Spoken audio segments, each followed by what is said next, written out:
Plan of action. The U.S. bishops released their strategy to address the clergy sex abuse crisis in the American church. Victims' voices. In the wake of the Pennsylvania report, we hear from 2 survivors, plus the only bishop to speak to the grand jury. That's pretty tweet. We'll show you how a social media giant is celebrating the Pope's trip to Ireland. And Home of the Martyrs, a look inside a historic church in Rome. On EWTN News Nightly for Thursday, August 16th, 2018.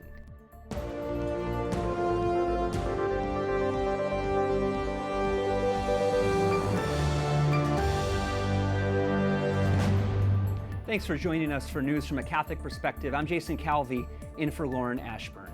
Tonight, the Vatican condemns sex abuse allegations laid out in an extensive grand jury report in Pennsylvania. Victims should know that the Pope is on their side. Certainly the Church wants to listen to them in order to root out this tragic horror which has destroyed the lives of so many innocent people. The Vatican statement says, quote, "There are 2 words that can express the feelings faced with these horrible crimes: shame and sorrow." It comes as the Church in America deals with a sex abuse scandal that has left Catholics in America reeling. Alan Holdren is the EWTN Rome Bureau Chief and is following this developing story. Alan, the Vatican made a rare late-night statement. Is this the result of mounting pressure on the Holy See to respond? I think you could safely say that, Jason. They were under pressure from media around the world that we were asking persistently here in Rome.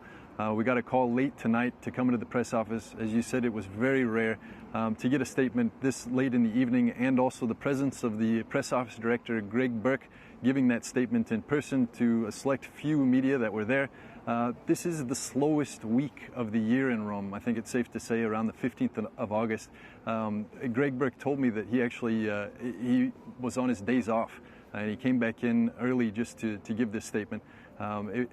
It really was something, I think, that was the result of all of that pressure put on by media, but then also individuals, lay people in particular from the United States and elsewhere, taking to social media, taking to any means they could, and really just putting pressure, saying, we want answers. I know you've been asking those questions repeatedly. Now, Pope Francis has been criticized by abuse survivors for defending alleged abusers. Is this a turning point? Well, I think we could say that his trip to Chile earlier this year really was the turning point. He gave an interview there in which it was very evident, after the fact, it was evident that he really didn't know the length and breadth of the abuses that had taken place there. So he sent a special investigator when he got back to Rome to go and investigate the allegations that were present there, especially against the bishops. And he came back with new information, the investigator did. The Pope, I think, really has learned from that. We have yet to see him name anyone to go and do the same in the United States. People are calling for that, even bishops at this point. This is something that is developing. To say that the turning point happens now, I think that's in the Church in the United States, this is really a turning point. Now, the Pope heads to the World Meeting of Families in Dublin, Ireland next week. Can we expect to hear directly from the Pope on this topic? That's possible, Jason. The last time the Pope went to a World Meeting of Families was in Philadelphia in 2015. He met with victims of sex abuse while in Philadelphia there at St. Charles Borromeo Seminary.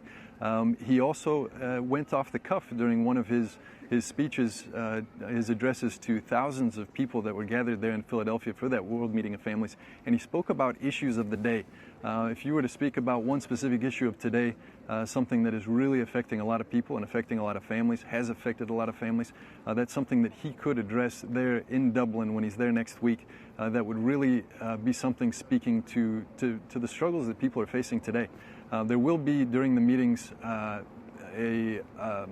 panel discussion on safeguarding, protecting children and also vulnerable adults in the Church. That was something that Cardinal O'Malley was going to be moderating. Cardinal O'Malley has since dropped out. He's staying back in his diocese in Boston to take care of some issues in the seminary there. But that's still a panel that should take place. This is something that is really on people's minds right now, and I think we will hear from the Holy Father about it sooner or later. He said that he was on the side of the victims, and he wanted people to know that in that statement that was released from the Holy See Press Office this evening. Okay, Alan Holdren, EWTN Rome Bureau Chief, thank you. Moral catastrophe. That's what the head of the U.S. bishops is calling the sex abuse crisis rocking the American church. The bishops lay out their plan to find a solution. It comes in response to credible allegations against Archbishop Theodore McCarrick and the release of a Pennsylvania grand jury report describing decades of abuse.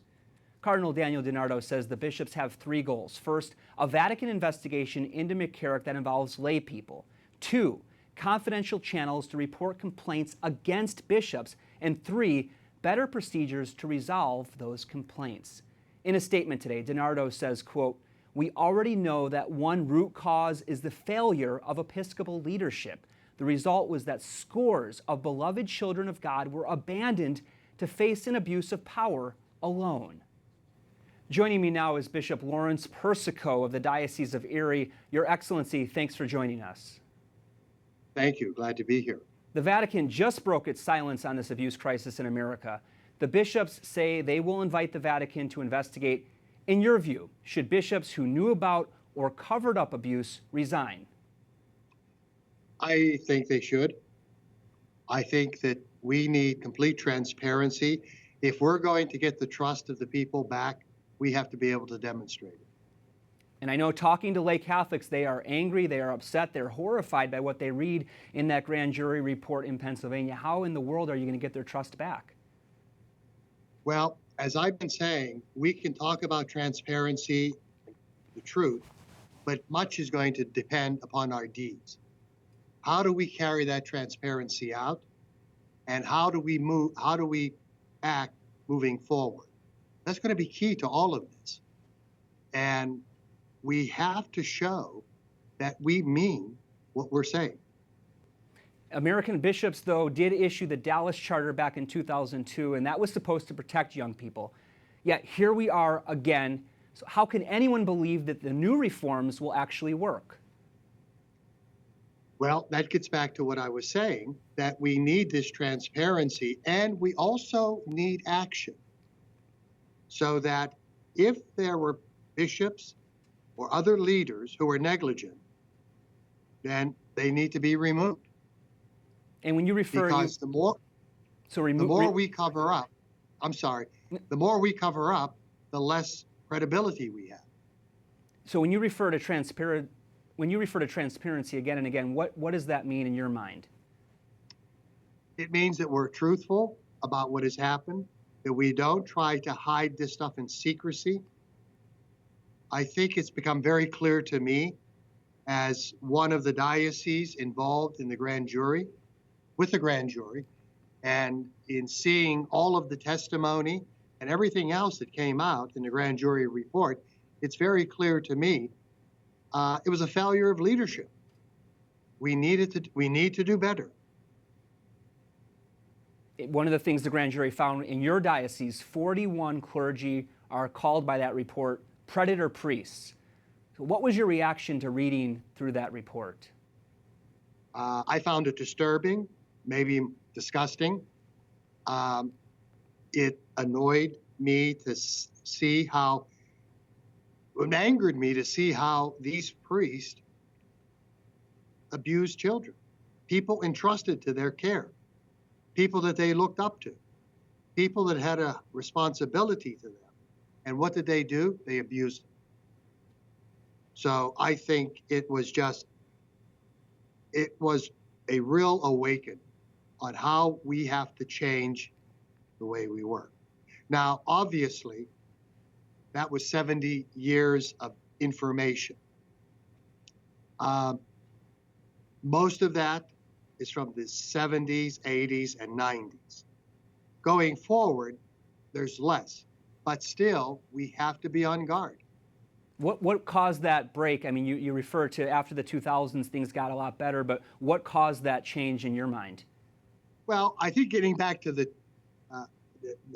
Dallas Charter, and we tried to do better, but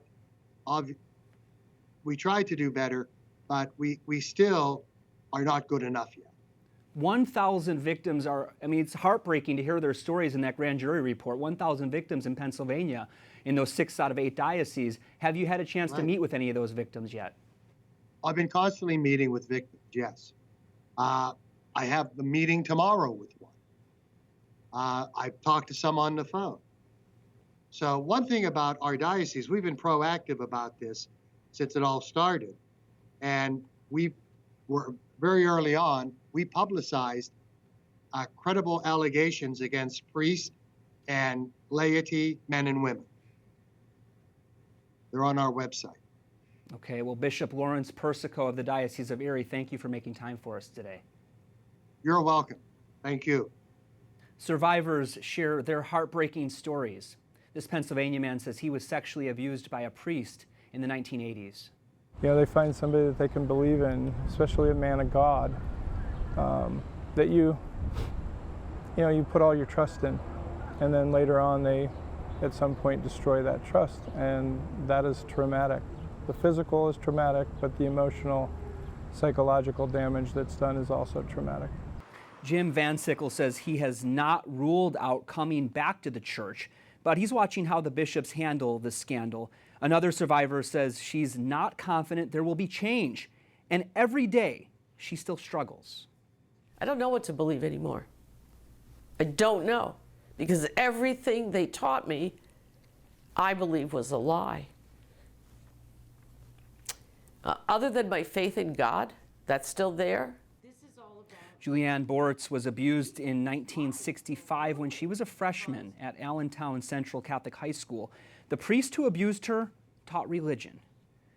A new Catholic grade school in Baltimore will no longer feature the name of a late cardinal. Cardinal William Keeler had a reputation for transparency as the Archbishop of Baltimore, but Pennsylvania's grand jury report accuses him of covering up allegations in Harrisburg in the 1980s. The former Bishop of Dallas died yesterday of natural causes. The 17-year tenure of Charles Graham was marred by one of the first reported clergy sex abuse scandals in the late 1990s. He was known for his ministry to the poor and marginalized. Bishop Graham was 87 years old. A clergy sex abuse victim in Australia will receive more than $700,000. It's part of a landmark settlement with a religious order. 74-year-old Paul Bradshaw was abused more than 50 years ago. It happened in an orphanage run by the Christian Brothers. He's the first victim to win damages under the country's new historical child abuse laws. Across EWTN, we're covering all aspects of the sex abuse scandals. Stay with EWTN News Nightly, as well as the Catholic News Agency and the National Catholic Register. President Trump defends his decision to strip former CIA Director John Brennan's security clearance. He says Brennan is responsible for the Russia investigation. The federal probe continues to look at possible ties between the 2016 Trump campaign and Russia. White House correspondent Mark Irons reports. Good evening, Mark. Good evening, Jason. The president calls the Russia probe a sham and says Brennan was among the people who initially led it. The ex-CIA director under President Obama claims the president's campaign did collude with Russia to sway the election and says by revoking his security clearance, the president is trying to silence critics. Thank you very much, everybody. Thank you. Thank you.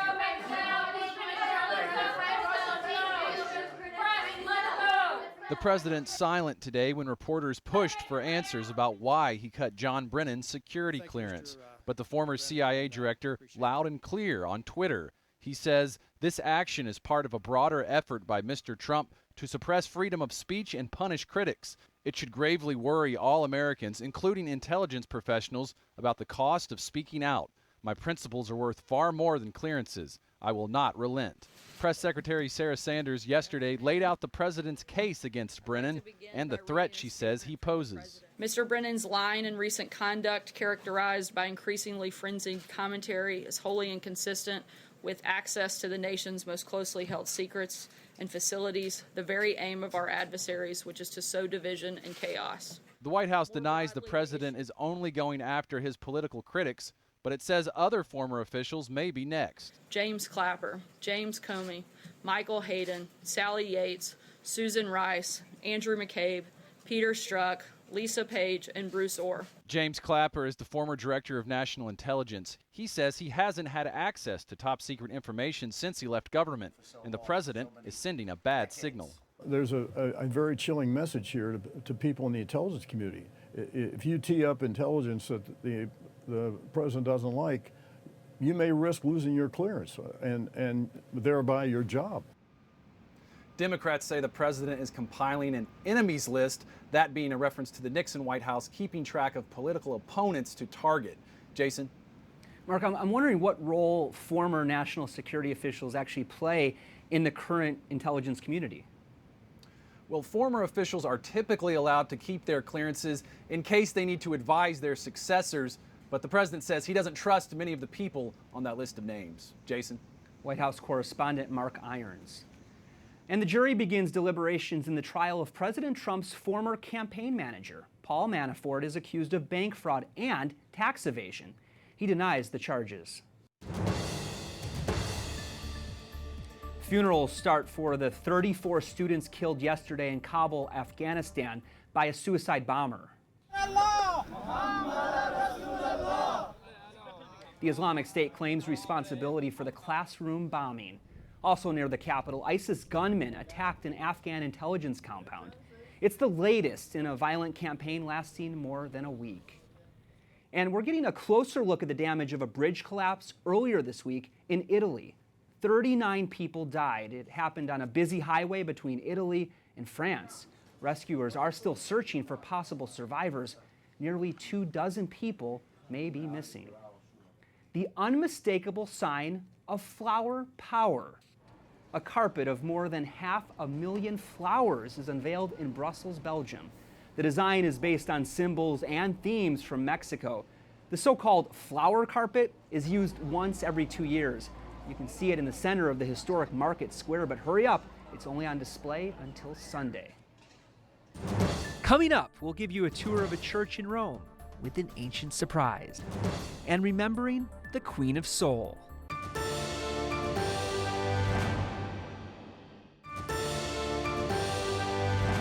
Thanks for watching EWTN News Nightly. I'm Jason Calvi, in for Lauren Ashburn. A man in Missouri says he did not point a rifle at a pro-life protester. Police arrested 27-year-old Kevin Brooks Saturday at an abortion clinic. He says he did not aim the gun at pro-lifers. He only lifted it up for them to see. A South Carolina congressional candidate says her son's genetic abnormality shaped her pro-life views. Here's a sneak peek of tonight's EWTN Pro-Life Weekly. Every baby, every life is a gift from God from the moment of conception, and I stand unwavering on that. I am extraordinarily pro-life and will fight for that in Congress. Katie Arrington beat Congressman Mark Sanford in June's Republican primary. She's running for Congress on a pro-life platform. You can see Catherine Hadrow's interview tonight on Pro-Life Weekly at 10 Eastern, right here on EWTN. Aretha Franklin, the undisputed Queen of Soul, has died. She was a cultural icon around the globe. Her dozens of hits spanned a half-century. She lost her battle with pancreatic cancer at the age of 76. Aretha Franklin was one of the greatest popular vocalists of her time. Graced with natural talent, she was a 4-octave mezzo-soprano. As well as rigorous training, Franklin recorded hundreds of tracks and racked up dozens of hits. 20 of them hit #1 on the R&B charts. Her best-known song demanded RESPECT. Well, then it was kind of, as you say, a woman's anthem, a battle cry, a mantra. But everyone wants respect. Everyone needs respect, from the young to the very old, and in the middle, male, female. We all want respect, and we all want to be appreciated. Franklin took home more than 20 Grammy Awards and was the first woman inducted into the Rock and Roll Hall of Fame. Born in Memphis in 1942, Franklin and her family moved to Detroit 2 years later. She sang in the gospel choir at her father's Baptist church. It gave Franklin a solid foundation in musical performance. Despite growing up in the Motor City, Franklin never recorded for Motown Records. President Bill Clinton gave her the National Medal of Arts, and President George W. Bush awarded Franklin the Presidential Medal of Freedom. She performed at 3 presidential inaugurations and sang for Pope Francis during his 2015 visit to Philadelphia. A legend whose music will echo for years to come.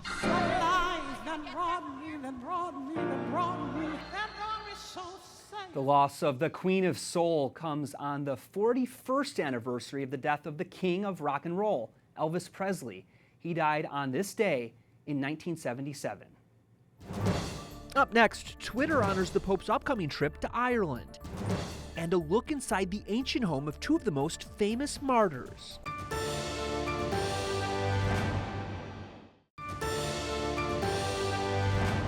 Thanks for staying with us. I'm Jason Calvi in for Lauren Ashburn. Social media giant Twitter creates an emoji for the Pope's trip this month to Ireland. The cartoon image shows Pope Francis against a backdrop of Ireland's colors. It can be triggered by using hashtags including WMOF2018 or Festival of Families. And underneath a famous church in Rome is something you wouldn't expect. It dates to the city's imperial age. Vatican correspondent Juliette Lindley gives us a tour. At the top of one of Rome's famed 7 hills is the Basilica of Saints John and Paul. Locally known as the Chandelier Church because of its eclectic collection of bejeweled lamps, it was built on the spot where John and Paul were martyred. A painting of their execution looks down on the altar, while their relics are preserved beneath it. But what lies below is even more remarkable. The Case Romane del Celio, as it's known, is a perfectly preserved home of the martyrs. Our guide, archaeologist Marina Giustini, tells us it dates back to the 4th century. She tells me tradition says the 2 Christian brothers lived here on the Celium Hill. They were officers of Emperor Constantine who were killed and buried here defending their faith. The frescoed rooms were originally shops of a working-class building, but it was converted into an elegant upper-class residence in the 3rd century for the home of John and Paul. The first church here in their honor was built just a couple of decades after their death.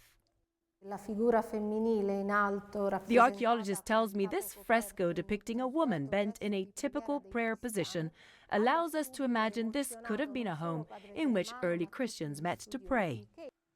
It was only in the 19th century that the ancient houses were discovered, and it took more than 100 years for them to be opened up to the public. Interestingly, high above the facade, we find the coat of arms of none other than Cardinal Francis Spellman of New York.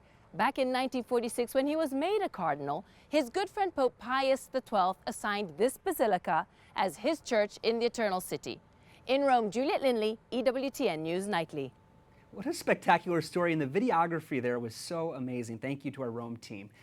I'm Jason Calvi, and for the entire EWTN News Nightly team, thanks for watching. We'll be back tomorrow with more news from a Catholic perspective. Good night, and God bless.